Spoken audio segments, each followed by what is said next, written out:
I'm Samantha, a sophomore Theology and English major with a minor in religious education. During our immersive learning experience in El Salvador for the class THEO 422, Solidarity, Possibilities, and Limits, we had the opportunity to talk with Angelica, a Salvadoran woman who lives in the countryside and who opens her home to a group of women who gather to talk about their lives, their pain, and their struggles and their joys. In a country with little access to psychological services, groups like these are crucial because they allow women experiencing trauma to share their lives with one another. Angelica talked with us about the very real and prevalent issues of domestic violence and sexism in El Salvador. And when we asked whether or not she's had to stand up for herself and her family in order to continue meeting with a group of women in her home, she began to cry.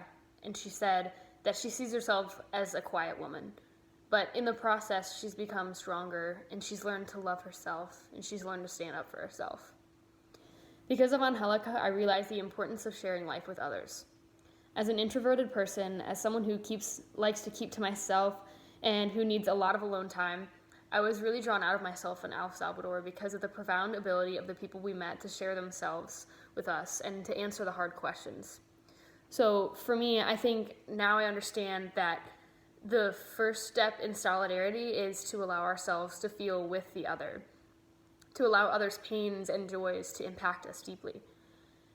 We're so often focused on our own lives and our own emotions that we hesitate to allow ourselves to let others make us feel. And I think in El Salvador, I learned that the experience of togetherness, that conjuntos, as they say in Spanish, is what opens us up to make a real change in the world.